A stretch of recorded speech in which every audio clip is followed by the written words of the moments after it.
मेरा नाम अमित कुमार है। मेरी उम्र 48 साल है और मैं एक कंपनी में सुपरवाइज़र के पद पे काम करता हूँ। मेरी फैमिली गांव में मेरे माता-पिता के साथ रहती है, क्योंकि हर 4 साल में मेरा ट्रांसफ़र हो जाता है। अकेले रहने के कारण मैं अक्सर काम और दिनचर्या में व्यस्त रहता हूँ। 2020 में मुझे फिर से ट्रांसफ़र मिला। नया शहर छोटा था, लेकिन सुविधाजनक था। रूम की तलाश में मुझे मेरे सहकर्मी मनोज की मदद लेनी पड़ी। मनोज अपनी बीवी मिनी के साथ एक किराए के मकान में रहता था। हमारी दोस्ती जल्द ही गहरी हो गई।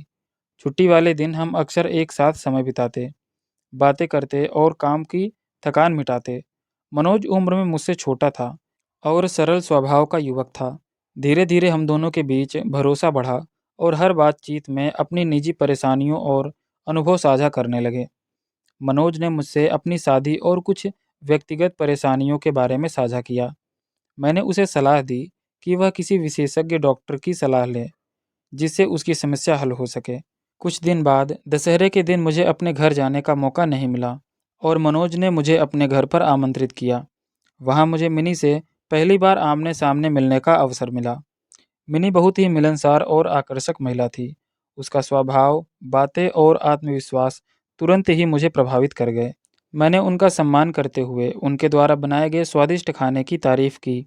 हम तीनों के बीच का माहौल बहुत ही गर्मजोशी और मित्रता से भरा हुआ था। मैं धीरे धीरे मनोज और मिनी के परिवार का हिस्सा बन गया। अक्सर छुट्टी वाले दिन हम कहीं बाहर घूमने जाते, मॉल या पर्यटन स्थल पर सैर करते। मैं मिनी के लिए छोटे छोटे तोहफे लाता, जैसे कपड़े, पर्स या मोबाइल, और हमारा संबंध दोस्ती और भरोसे पर आधारित रहता। हालांकि मेरी नज़र कई बार मिनी की ओर आकर्षित होती, लेकिन मैंने कभी भी उसे असहज महसूस नहीं कराया। मेरा दिल धीरे धीरे उसके व्यक्तित्व और अच्छाई की ओर खिंचने लगा। मिनी भी बहुत सहज और आत्मीय महिला थी, जिससे बातचीत हमेशा सुखद और गर्मजोशी भरी रहती। समय के साथ मैं महसूस करने लगा कि मेरा मन और दिल मिनी की तरफ बहुत आकर्षित हो गया है। फिर भी मैं हमेशा अपने व्यवहार में सम्मान और मर्यादा बनाए रखता। 1 साल के अधिक का समय बीत गया। हम तीनों की दोस्ती गहरी हो गई थी और मैं मनोज के घर आने जाने के बहाने ढूंढता रहता।